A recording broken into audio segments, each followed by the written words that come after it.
It's a great pleasure to introduce Stephen Kobourov. He has presented here before. This is his second talk. Last time he first showed a kitty cat, because apparently that makes you more open to new experiences, and it just makes you have a nice time for a moment, and then you get all the hard maths that you see, right? Stephen is a professor in computer science at the University of Arizona. He also worked as a research scientist at AT&T Labs, so some industry experience. He also is just totally amazing in terms of getting all these free semesters and like sabbaticals every 2 years or something. I don't know how he does it, but then he goes to Tübingen, he goes to Prague, and he goes to many other places, and he just gets research time. And this is actually important. So all of you which like to do research, you have to figure out how to do that and really talk with them, because it's just really genius in getting away from all the other jobs he also does. His expertise is in graph drawing and also graph and algorithm theory. And I always wish we could clone him and have somebody with his expertise here on campus. I think this would be good for the 150 network scientists on campus, because he develops new algorithms, especially for network visualization, as you will see. But then he also is very applied. And so in former talks, you might have seen maps of science, which connects to our work. You might have seen maps of colleges, who gets accepted to what college, and where do these people actually go later on. He did maps of books and so on. And I think today he's going to present on maps of food. And so maybe I should sit down and just enjoy, and I hope you enjoy as well. Thank you, Steve. Thank you, Kadi, for the introduction. And thank you for the invitation. I will talk about an area which is not my area of expertise, but I got roped in because the project was just too cool. So like every good project, it's more motivated by an XKCD comic. This is an XKCD comic which does a scatter plot on 2 dimensions of foods, whether they're tasty or not, and how difficult they are to eat. And you can discover that the grapefruit is among the untastiest and most difficult to eat, and apparently peaches and strawberries win in the competition. So what is food? To people like me, food is something I need in order to go running. But to other people, food is art. Maybe some of you have seen this. This comes from Northern Europe. To me, it has a very Germanic feel. There's a famous slogan of a German chocolate called quadratisch, praktisch, good, which in English means cubic, practical, good. So they made little cubes of food, and I find them very enjoyable to look at. I discovered that there's such a thing as food porn, and this is what my type of food porn looks like. Vegetarian and vegan food porn looks like this. Why study the language of food in the first place? So again, I spent a lot of time in Germany, so one of my favorite German saying is "Man isst, was man isst," which translates in English as "man is what man eats." So often what you eat follows where you come from, what your parents ate, but often what you eat determines who you are and what you can do. So there's connections between food and geography, there's connections between food and culture, there's connections between food and even politics. So there's vegans are particularly politically engaged. So why Twitter? Twitter has become by now notorious for having a series of shortcomings brought to you by the letter S. Tweets are short, they're sparse, there's a lot of slang, they're self-reported, there's tons of problems. And yet, everybody's using Twitter, and the number of papers about Twitter keeps growing. Why? Because it's there. And it's available, and it's an amazing source for finding data. When I worked at AT&T Research, one of the attractive points for people joining AT&T Research was we have data. Nobody else has as much data as we do. Now, everybody has data. Just go to Twitter. They have a stream of any type you want. So, of course, people have tried to use Twitter to do interesting things such as predict allergies, predict flu, analyze language. This was an old study, which some of you may know. This became famous and at some point became infamous because the conclusion of the paper was that your friends are making you fat. I think this was how it was summarized, in fact, in the Daily Mail. And there's a nice quote from Jerry Seinfeld, who used to say, people who read the tabloids deserve to be lied to. So this is a tabloid newspaper, and this is how they recorded this story. But the New York Times, which is not yet considered a tabloid, had exactly the same headline later on. So despite some problems with studies like this, analyzing the social network and the impact on obesity and weight management, there is some evidence that the social network and your online friends influence your well-being, and even some claims of the type, Twitter can be a greater source of positive influence for weight loss than family and friends. That's a pretty powerful statement to make. So I got involved in this several years ago. We're working with a colleague whose expertise is in nutrition. And she had her students tweet what they eat while taking a class. And then, of course, we analyzed the data. And looking for patterns in the data was a bit like looking for a black cat in a dark room. It's difficult, and especially difficult if there's no cat in the room. But luckily there was a cat. There were some patterns that we were able to find, and some of the patterns that we found confirmed what people already suspected. People don't eat very healthily when they're in a hurry. They grab a burger. People's mental willpower diminishes at the end of the day. We found patterns like this. But then a friend of ours came and said, why limit yourself to 50 students in your class tweeting for one semester? Why not just look what's happening on a larger scale? So on a larger scale, we can mine Twitter. So we want to look at more data. We want to see, can we predict something based on food? And of course, I'm interested in visualizing the data. And our nutritionist who works with doctors is interested in diabetes and obesity. So here are some scary statistics, which on a stormy night like tonight, you can mug somebody with. If you want to scare somebody, you can tell them that 86 million Americans have prediabetes. I bet you didn't know. Not everyone knew that. 70% of these people will develop the disease. 90% have no clue that this is the case. Costs in the billions every year. This is just in the United States. 33% of people who get it will die of it. Okay, you're scared enough, right? Very good. So what can we do? Can we predict diabetes rates? Can we identify people in risk and raise their awareness? Look at this, 90% don't know. So, on to the exciting part of the talk. We went on Twitter, we started collecting tweets about food. What tweets about food? We looked for tweets that contain hashtags dinner, breakfast, lunch, brunch, snack, meal names. And we collected as many as Twitter would give us. So over the course of 9 months, we got 3.5. By now we have 20 million tweets because we continue to collect the data. And here's a confirmation of the information that I told you about, the series of shortcomings brought to you by the letter S. The average tweet length is 8 words, 8.7 to be precise. 30 million words. Out of those, 1.5 million were unique, which should tell you that people don't know how to type, how to spell, slang, abbreviations, and so on.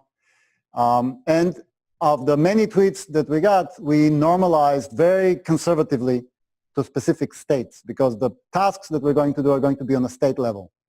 So in our working set, we have just over 500,000 tweets normalized to states.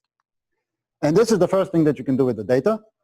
And this is the map that was published in the Wall Street Journal, the Washington Post, Guardian, Slate, many, many places. And everybody wrote the most popular food per state. And nobody wrote to the paper to complain, this cannot possibly be true. How can mutton be the most popular food in New Mexico? How can sauerkraut be the most popular thing in Nevada? Or for caviar in California? We know there's rich people in California, but it's not the most popular thing. Of course it's not the most popular thing. Why? Because this is what the most popular thing is. chicken circle. Which one? If you Google, you go Chicken, chicken, chicken? chicken. That's what this talk is about. I haven't heard that talk. Oh, it's a great talk. You have Thank you. I will Google it because people should have been surprised. I mean, somewhat intelligent people read all of these magazines, the newspapers that I mentioned. And only, I mean, a few of the journalists called us and asked for clarifications, and then they wrote corrections saying it was not the most popular. So what is this map? This is, of course, TF-IDF, not term frequency, but term frequency normalized by inverse document frequency. For those of you who know term frequency, inverse document frequency, you can fall asleep for a couple of minutes. I would like to explain it because it's an important concept. So we're interested, we have a collection of tweets for California, a collection of tweets for Indiana, and we'd like to know what words are more characteristic there compared to the rest of the United States. So we don't just look at the most popular word, because that's chicken, but we look at the most popular in Indiana compared to all the other states. So what word is very high in the term frequency list of Indiana compared to the overall term frequency list? So one way I like to explain this is by showing this map, which came from Slate magazine and it caused a lot of discussion on the internet. So despite what most conservative politicians would like you to believe, the most commonly spoken language the most commonly spoken language is English in every state. The second most commonly spoken language is naturally Spanish, and you can start to see some signals that illustrate ancestry. So a vast majority of the population that lives in what we call the Midwest comes from Germany, and you can see it here. This is a remnant of the French living there, and there's some connection to Quebec up there. You can see Philippine and Native American languages. But the interesting map is this one. This is the one that everybody was talking about on the internet. This is the third most commonly spoken language. And this is exactly like the notion of TF-IDF. It's not very surprising that the most commonly spoken language is English. It's like chicken.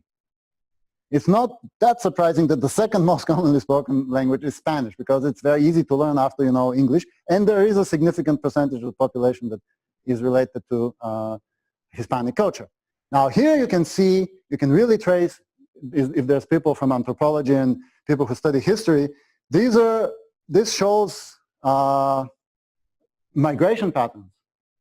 So in fact, Hmong, those of you who were alive during the Vietnam War know that the Hmong were collaborators of the United States during the Vietnam War, and they were relocated, and a vast majority of them ended up here. You can see Native American languages in my state. I'm from Arizona and New Mexico.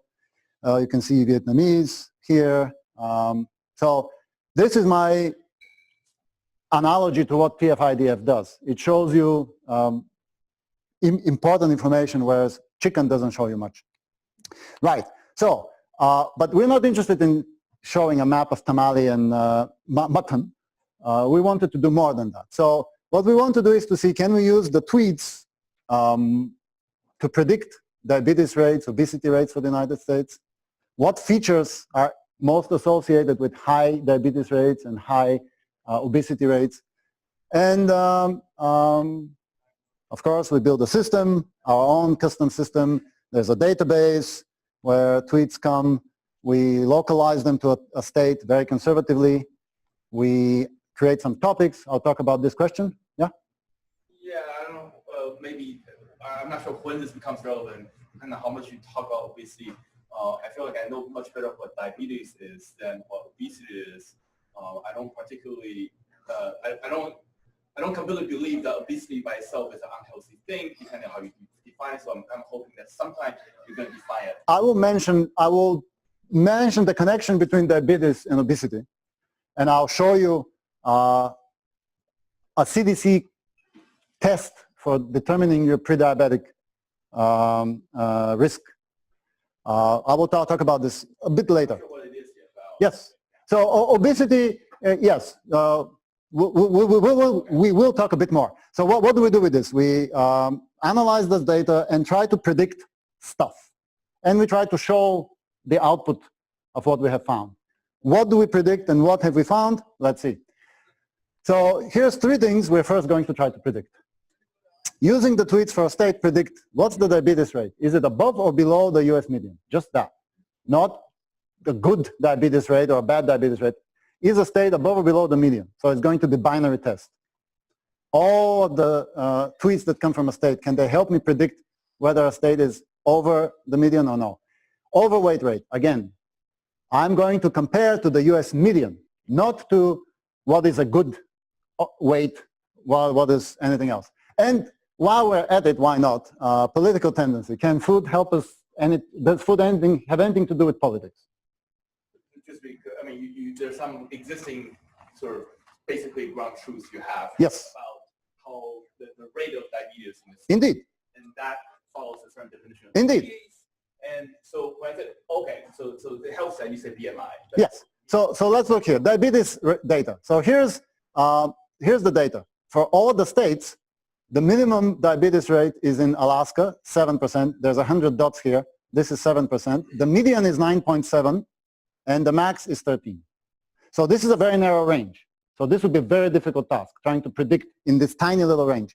Overweight is a bit easier. So the minimum rate is in DC, mostly because it's an urban environment, 52, but still shocking. Median is 64, and this is what we're going to try to predict, whether a state is in this range or in that range. And the max is also horrifying, 70. This is using the CDC's definition of overweight. The democratic political tendency to try to distinguish states that lean left and states that lean right, this is the biggest range. This is why we put political data, because this should be an easy task compared to this task, trying to classify, are you in this little thing or in this little thing. This is much easier. Also, I was very surprised to learn that in Wyoming, only 27% people vote for Democrats, and not very surprised that 92% vote Democratic in DC. But you're going to use food tweets also. I'm going to use food tweets, yeah. In fact, I'm going to, well, not me, but my colleagues who do computational linguistics and so on, they were interested in all the words. In fact, not all 1.5 unique words, but words that appear more than once. And it went down from 1.5 to 100,000, 1.5 million to 100,000. Then we're going to look at hashtags. Then we're going to look at just food words. And this is a custom little collection of words that we created by looking at an English to Spanish recipe document. So this one we made more or less by hand by trying to limit only to foods like chicken, tamale, burrito, and so on. Of course, we are also going to try some topic analysis and see if the topics can help us, and then various combinations thereof in a typical machine learning approach. LDA, again, for those of you who don't know what LDA is, it's one of the ways to automatically extract topics from a collection of documents. And it is based on treating every tweet as a mixture of latent topics and assigning probability distributions. So you will see this in practice very soon. So here are some examples of topics that LDA picked up. So analyzing 500,000 tweets, this is a topic, this word we assigned manually to this cluster of topics, this cluster of words, ramen, Japanese food, noodles. So we declared that this is the Japanese cluster. Then another collection of words, Mexican tacos, burritos, salsa, nachos. Okay, we call this Mexican food. Now this gave us a lot of grief. So forget the word American diet, but look at these words, fried chicken, potatoes, barbecue, mac and cheese, baked potato, corn. So we labeled this American diet with the assistance of nutritionists. So we are somewhat confident declaring this to be a typical American diet. Vegetarian. So this one also contains vegan, but you know, people who care about, who have fun with tofu. Who else besides vegetarians and vegans have fun with tofu? This was a surprising cluster. Airport. So a lot of people tweet about eating food at airports. A lot of people tweet about food not at restaurants but at home. They go after work, they go home and they tweet about food. And then the two that the linguists were really in love with, the first person casual, I, my, mine, and you, we, us. Now, I will give you a little heads up. These two play a role in politics in predicting political affiliations of the states. These two. Right, yes? Were all of those words that you just showed in your list of 809 food words? No. The topic analysis works on all the tweets. So going back to the, yeah. So these are the various combinations. All words, hashtags, just food words. This is a separate category. And then topics via LDA over all the words. So these, and now I'll show you results about all the different, how do different strategies work in the prediction tasks. So this is a cluster analysis. The LDA, you can think of it as a cluster analysis. It's trying to kind of identify, but it's not, yeah, it's a bit hard to describe as easily as TF-IDF. I have a harder time describing LDA and topic analysis than I have describing TF-IDF. But I can elaborate in a minute. When you say all tweets, you mean all tweets contain those meal hashtags? Yes. So indeed, the only tweets that go through here are the tweets, not only that contain the hashtags breakfast, lunch, dinner, but the ones that we've localized. So they're already stripped down from 3.5 million to 500,000. They both contain hashtags. Yes. Meal hashtags, and you localize. Yep.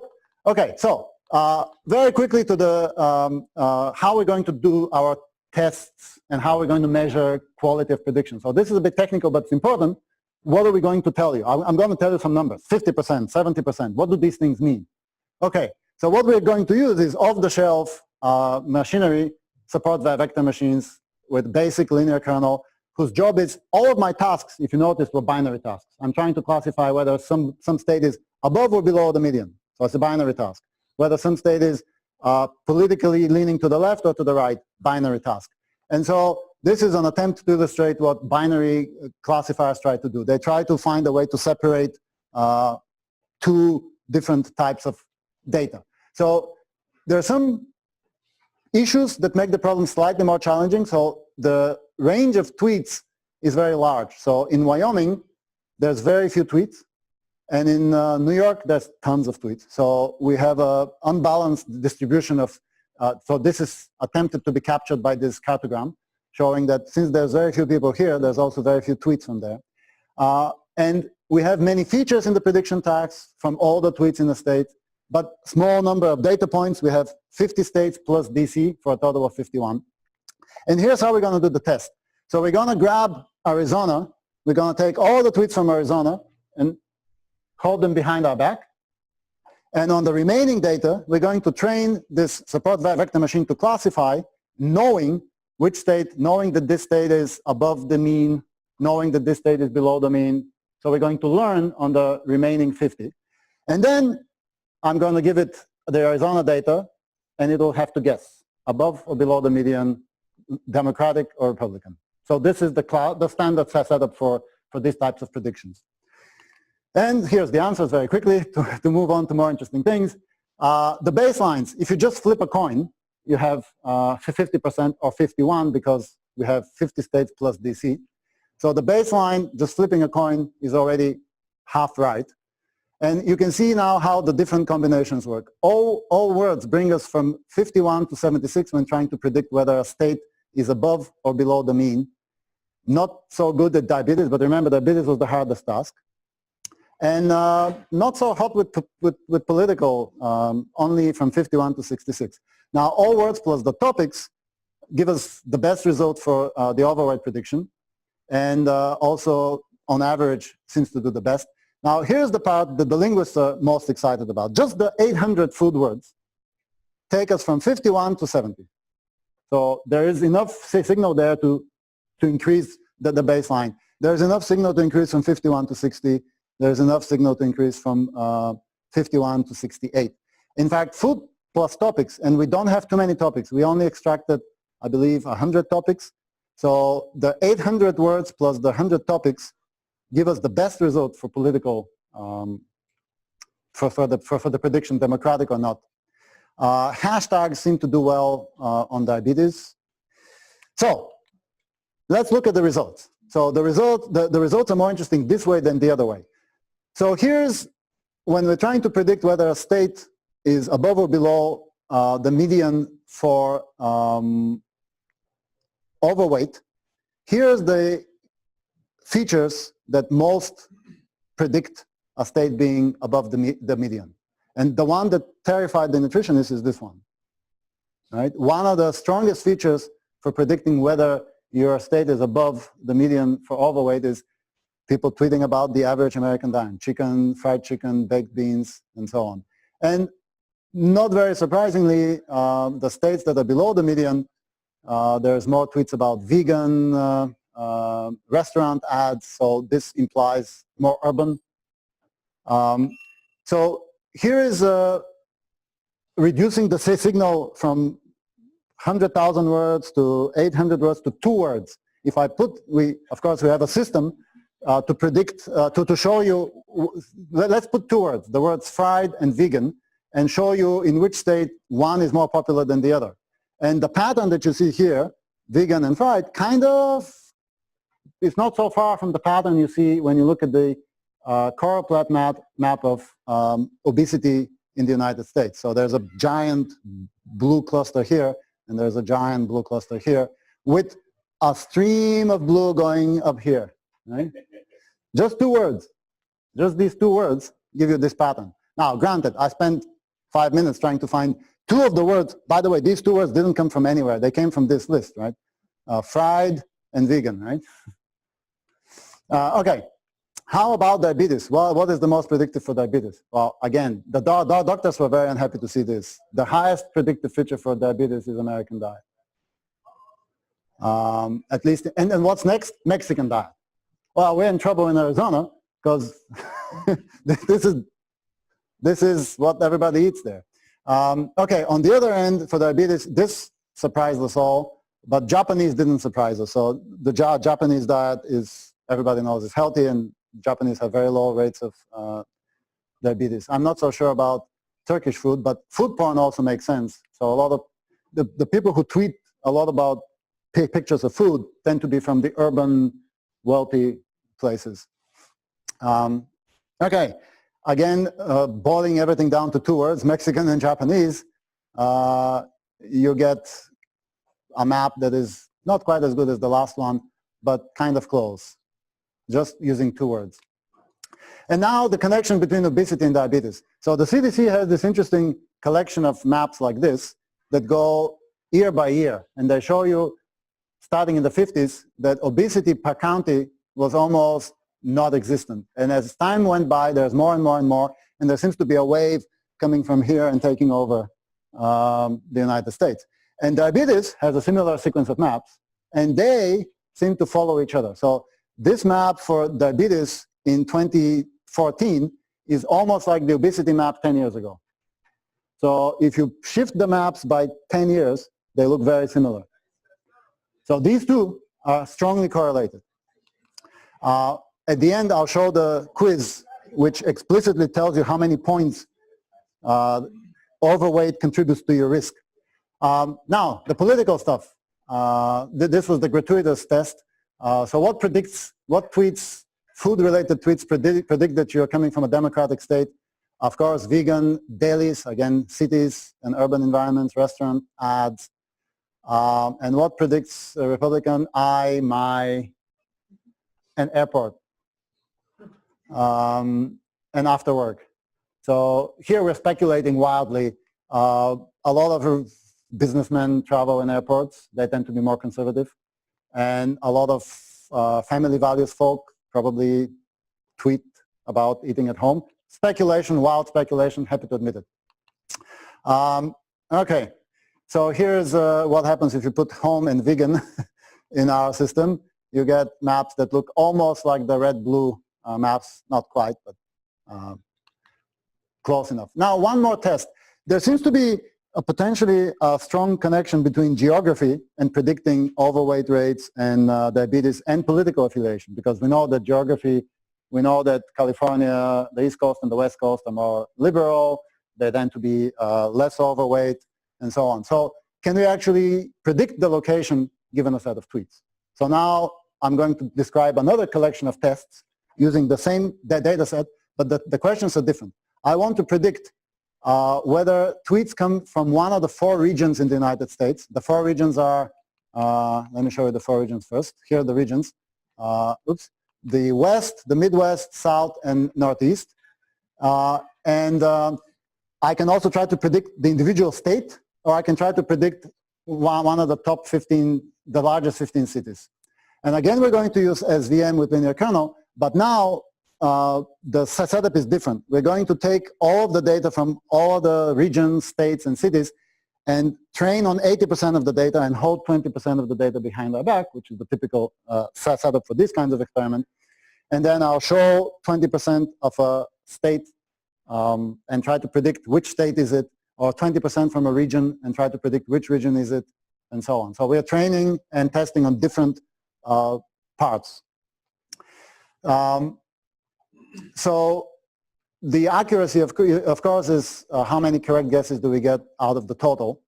And a lot of the tweets contain, a lot of hashtags contain state names, city names, and so on. So we went and manually removed as many of those as we could, but as you will see, not all of them. And this is what we get for the prediction tasks. So if you're trying to predict the top 15 cities, your baseline accuracy, if you flip a 15-sided coin, is 1 out of 15, if you just flip a coin. So the baseline accuracy for city prediction is 6.7%. There's 51 states when I include the states and DC. So by flipping a 51-sided die, I only get 2% accuracy. And regions, there's 4 regions, so by flipping a coin, I only get 25% baseline. So here's how well we can do predicting geography. So once again, all words plus the topics are very successful. To go from 6.7 to 80, that's pretty good. From 2 to 66, that's pretty good. Region accuracy, we went from 25% to 75%. And here's some examples. These are the most predictive words for the various cities. So Austin, we come, tacos, mixed drinks. Chicago maybe surprised a few of us. So somebody had to explain to me what this is. It doesn't refer to unpleasant people, but to something you do to meet. Something you do to meet, yeah. I don't do anything to meet, so I don't know. And you can see where the vegetarians and the food porn is, right here, right? Okay, predicting the regions, it was interesting to see what were the most predictive words for each region. So this hopefully matches some stereotypes that everybody has. Remember, this is good, hearty Germanic folk populating this region. They believe in a good breakfast. The most predictive term for the Midwest is breakfast. The most predictive term for the Northeast is brunch, because New York City and Boston and all these places where people like to go on Sunday and drink mimosas. The most predictive thing in the South is lunch. And the most predictive thing in the West is dinner, food porn, photo. So it confirms some stereotypes that people seem to have anyway. Okay, how about, remember these maps? I had a secret reason why I showed you the 2nd and 3rd most commonly spoken language maps. Because now you can see some of these patterns here. Actually, I should have pointed out there was one Italian label on the 3rd most commonly spoken language map. The Italian language was in Pennsylvania or New Jersey, I think. And if you put Italian topics analyzing our tweet data, of course what lights up is Italy on the map, but what also lights up is that region where the 3rd most commonly spoken language was Italian. I don't know if you remember, but Vietnamese showed up in Texas in the 3rd most commonly spoken language. And sure enough, if you put Vietnamese foods, it lights up Vietnam and this part of Asia, but it also lights up, in addition to the big city centers, it lights up Texas, where the 3rd most commonly spoken language was Vietnamese. When you have data like this, you can do lots of visualizations. So here's one of my favorite visualization. This is the hours of the day from midnight to noon to 9 p.m. and then midnight again. And this is showing just the bar chart of the words wine and beer. So this is the plot for wine. Not very surprisingly, people tweet a lot about drinking wine between 8 and 9 in the evening. Yeah?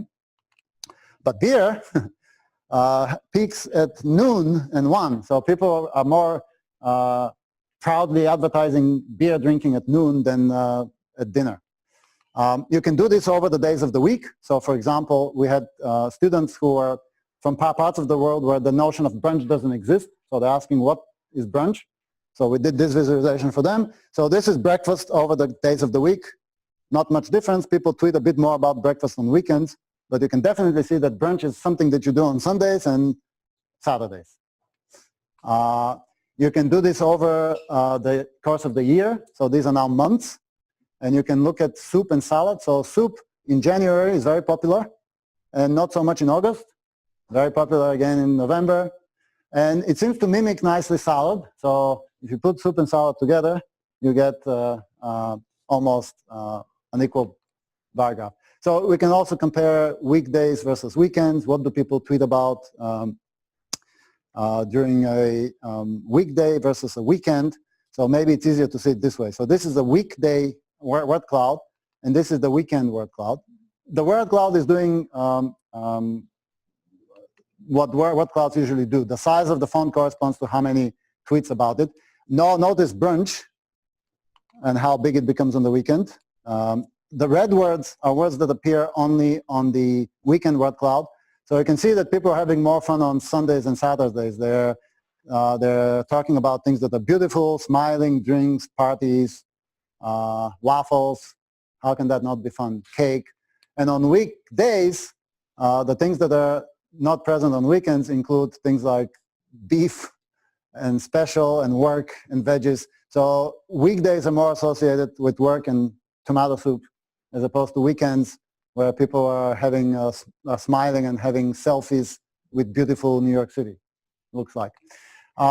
So at the very beginning of the talk, I mentioned that we'd like to identify, to see if we can use food tweets and in general Twitter to predict if there's, to predict diabetes rates, obesity rates. But what I kept showing you is stuff on state level. So it's, nobody is surprised that Texas is more overweight than California. How can we use this data to actually make individual predictions? Can we and should we? So the first thing that we did after this was we converted our SVM machinery into a decision tree machinery. So for those who don't know decision trees, it's one of the, it's a similar strategy to that of support vector machines and neural networks to make predictions based on data. And decision trees make it easier to convert what we know into a kind of a 20 questions quiz. 20 question quiz, for those who are not from here, is usually begins with the question animal, vegetable, mineral. I'm thinking of something, and you have to ask me 20 questions to figure out what I'm thinking of. So in this quiz, we try to predict for individuals, based on the data that we've learned, can we predict whether somebody is above or below the US median? We started with obesity for now. So the median US BMI. So you can take this quiz. I have a much better place for this in a minute. And the quiz asks you questions like this. These are snapshots I took from when I took the quiz. How often do you eat lasagna? Sometimes. What proportion of your meals are home cooked? Most. Do you use the word supper? No, I don't use the word supper. And after about 20 questions, it gave me this answer. So here's what it says. Our model estimates that you're below the median BMI of the United States populations, which is that much. You can test our prediction below, and you can indeed plug in your height and weight, and it will tell you what the BMI is, and then you can see. So the average in the United States is here, and this is where I am. So it worked for me. Now, how good does it do in general? We put this on Reddit, and for a while we were the #1 Reddit post on that specific subreddit called sample size, where people like to do tests and quizzes. And then we became #2. And what was good about this is that we got a lot of participants who are engaged very quickly. So about 800 plus in the first 2 days. And a lot of comments, people are asking questions, answering themselves. So people went and read the paper, and before our student had a chance to answer the question, somebody else said, I read the paper, this is what they're doing. Oh, okay. And this is accuracy that we have. So the results are not very strong for several reasons. One, on Reddit, the majority of the people are younger and less overweight. So if you just always say not lower than median BMI, you will have a quite good starting point. But this was our very starting point. So we've been working on this since then. Before I go to my conclusion slide, I want to leave this for a moment for those who are still awake. I'm sure many of you know it.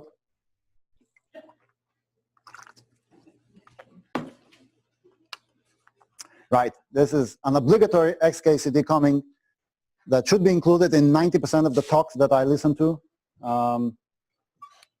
It's very difficult to confuse these two or to make stronger conclusions like being Republican makes you fat. No, no, no.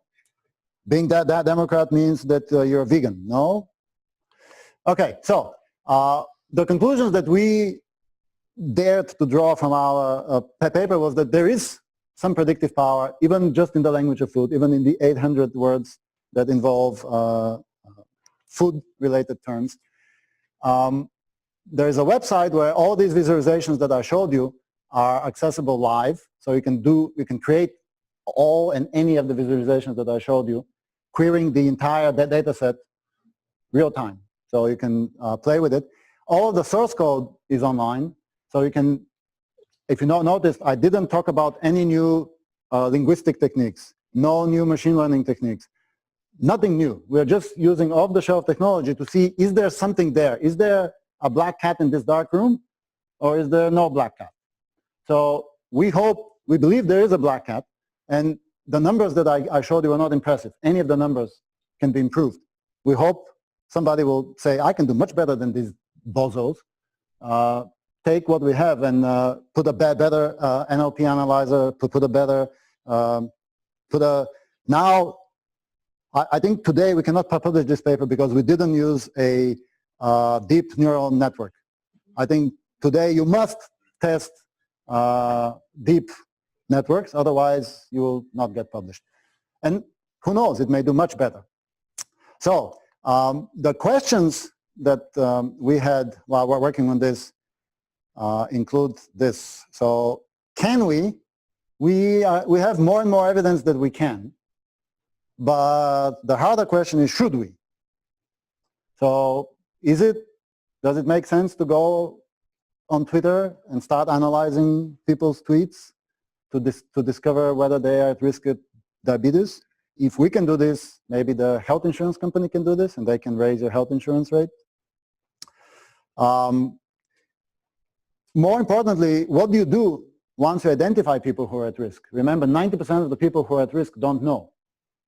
What do you do about it? So it's probably not going to work if we just send you a private Twitter message. Hey, you know what? We think you're at risk of diabetes. Probably not going to work. What can we do? So the fact that these visualizations and quizzes that we put out there are so popular and people participate and share with their friends leads us to think in this particular direction. Maybe instead of browbeating people over the head, we can get them to arrive at the conclusion that they may be at risk in a bit of a side way. Right, so I wanted to show this. This is the CDC prediabetes test to answer your question about the connection between overweight and diabetes. So here's there's 7 questions, and they have different values. So you can see that 9 points, just being old, is a high risk factor. And then look at the value of height and weight. So this is asking for your BMI. And if your BMI is above, not above the US median, but above 25, you get 5 points automatically. 5 just come from this question. Now, if your score is 9 points or more, they declare you to be at high risk. And so 5 points from being overweight contributes more than half of the points for being at high risk. So the CDC considers these things to be strongly correlated. So I'll go back to my conclusion slide, and thank you for your attention and staying awake.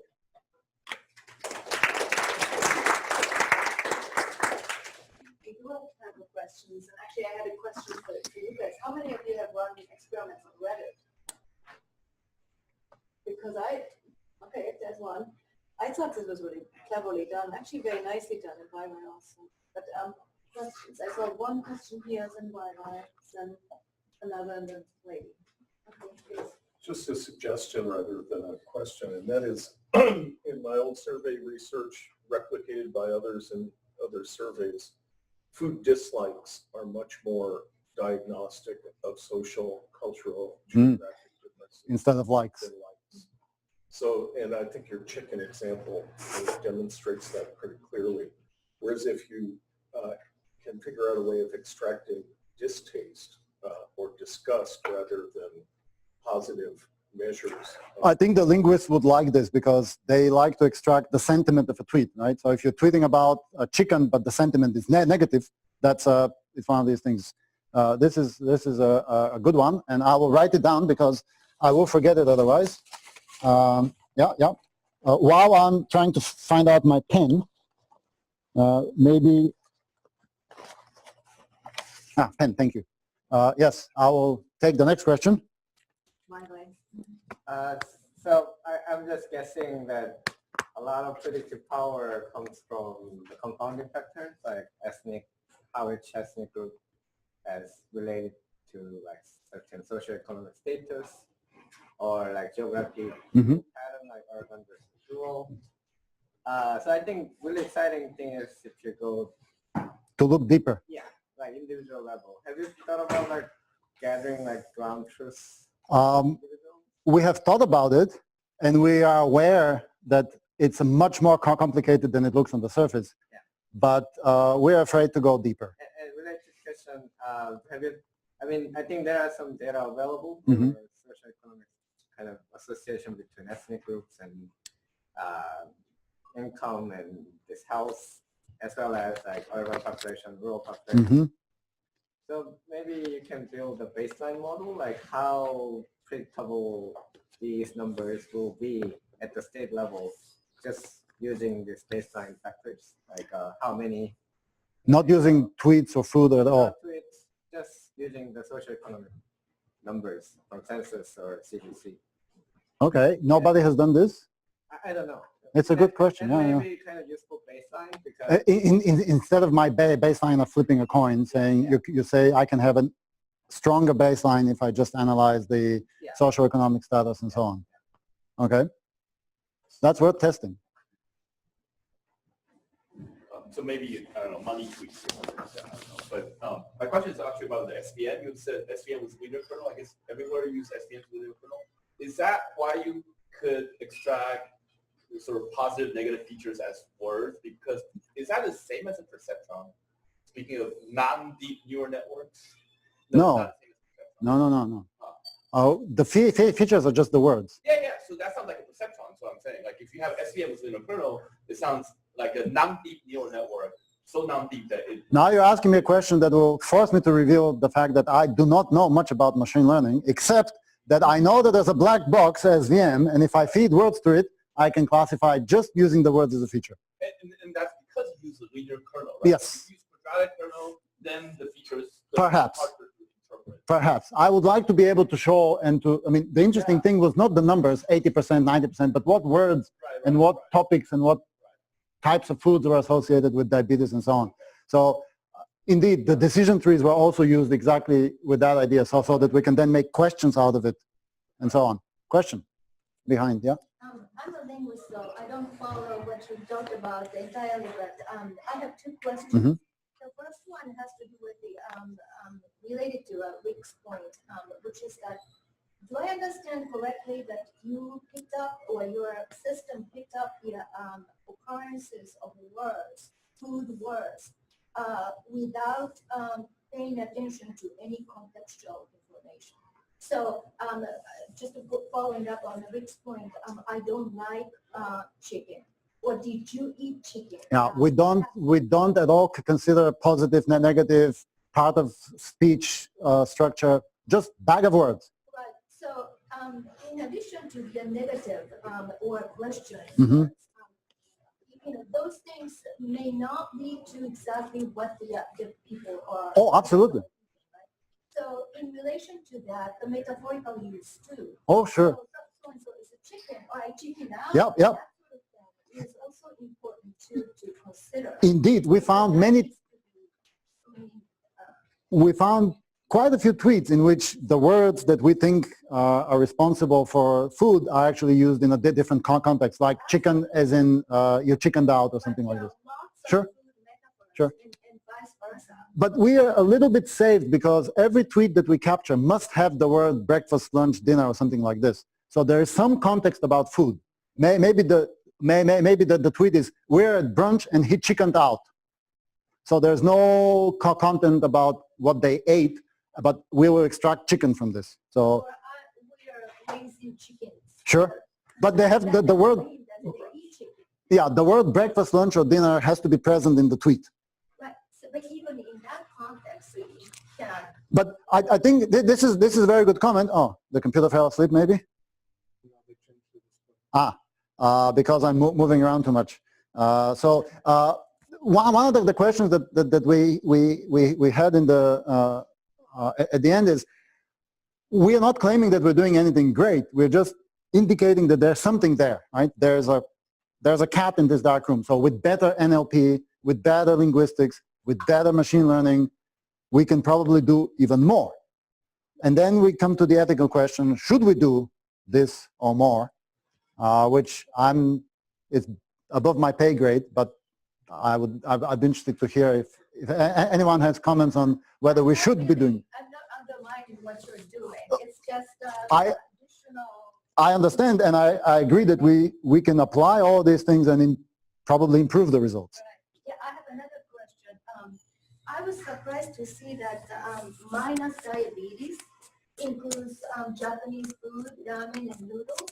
Yeah, those are not very helpful. And I'm just curious why, because ramen itself, I mean, instant ramen too, but the regular, the restaurant ramen too, that is very high sodium and very high carbohydrate rate. So it's very bad for diabetes or hypertension or anything health-related ailments.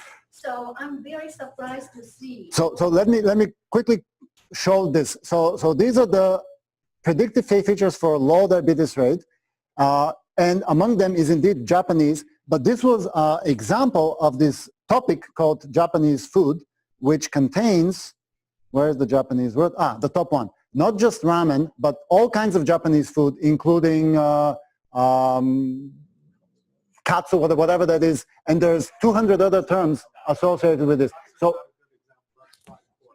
it seems like there's a lot of pork in there, true. So our interpretation was that in general, Japanese diet is healthier than Mexican or American diet. But that's exactly the point I made before. It's not. It's the people who are eating it. The food. It's just an association to socioeconomic status. Like the place where a lot of Japanese restaurant is. Yeah. Urban. There's probably correlation, indeed. In the poor parts of big cities, there's probably not so many Japanese restaurants, whereas there's a Taco Bell or something like this. And Mexican food is not necessarily unhealthy. It's just Hispanic population is associated with poor socioeconomic status and more diabetes. So I think there is a very strong indirect correlation here. Yep. It's very, very likely true. I wanted to push on the individual prediction a bit more. So there, as you indicated, most tweets are pretty short and most people aren't posting that many tweets, right? So do you think that you would have anywhere near enough data to be able to say something about an individual from their tweets? Yes. So of course you need some minimum number of tweets, and you need at least some food-related tweets. So not for everybody, but there's quite a lot of people who tweet about food. And when they reach a certain threshold of about, 1,000 tweets, from which a certain number are about food, we can start to be able to predict. Now, collecting ground truth data is also very difficult, which we have done with a lot of trouble.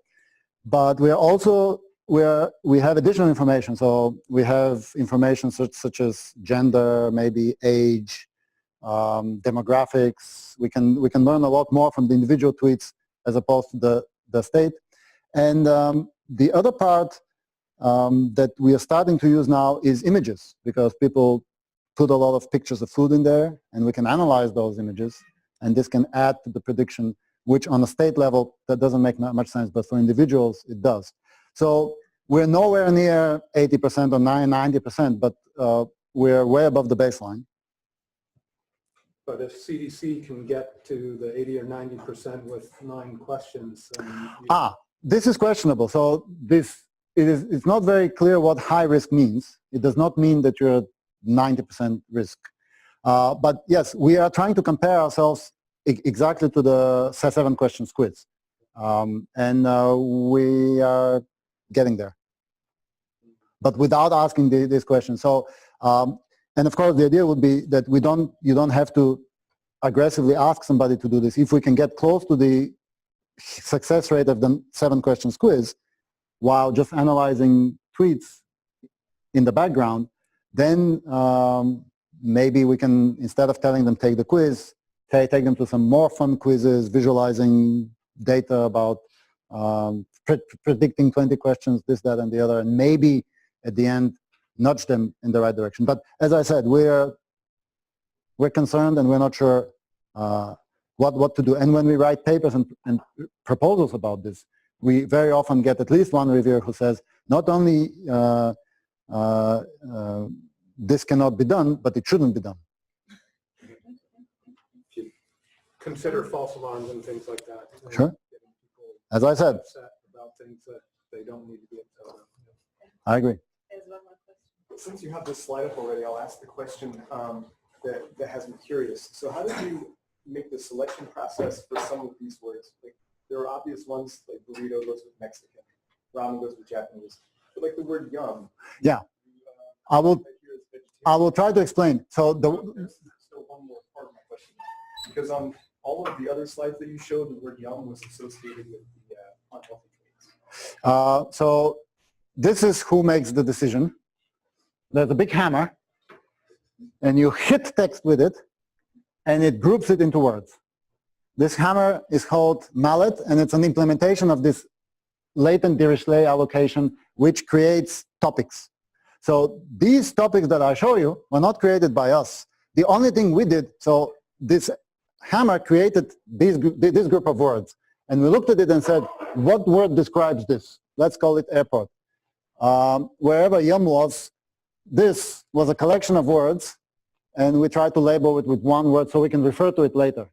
So this collection of words was created automatically by this topic discovery tool. Okay, so it might just be that it appears in several places, yes. Yeah, appears everywhere, but with real prominence in vegetarian for some reason. Yep, so it is possible that some words appear in more than one place. If you haven't read about or heard about LDA and mallet, it's a very nice tool to use for any text data to automatically discover topics. And it is fun to see what topics it discovers. You can put research papers, you can put books. Actually, a topic is just a probability distribution across all words. So you have some number associated. It is hard to describe. It's been described to me many times, and I have a hard time describing it convincingly. There are more questions, please. Just one short one, and I'm intrigued because the evidence seems to show that language changes very quickly on Twitter, especially because there's so much slang and informal use.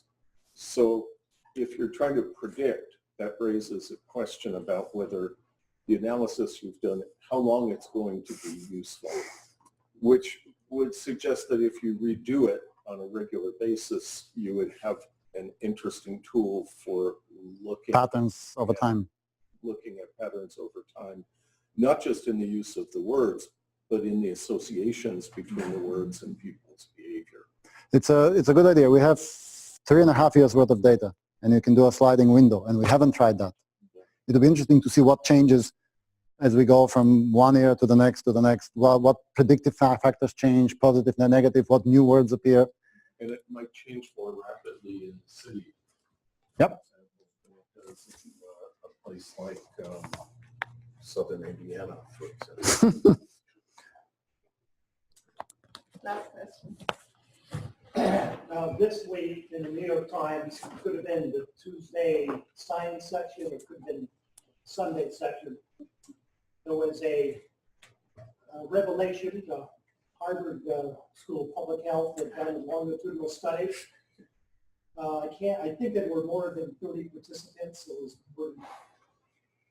However, when confronted with the analysis of what their health situation was, 48% of the people said that they would prefer to remain in their customary pattern rather than shift it, even though they were assured that their health was going to go down the tubes.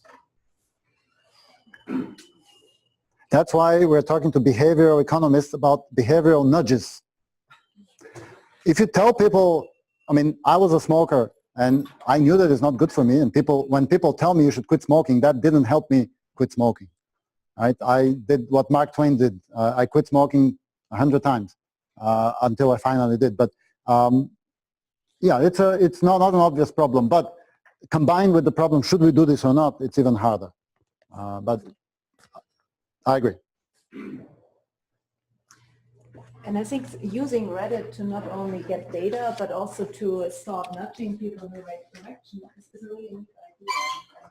I really like to see actually to take that test, and it's still up online. I think we will also share the slides. And so maybe go to that website yourself and check it out for yourself and for your family members over Thanksgiving, maybe after the church. Thanks so much, Stephen. Thank you for staying around.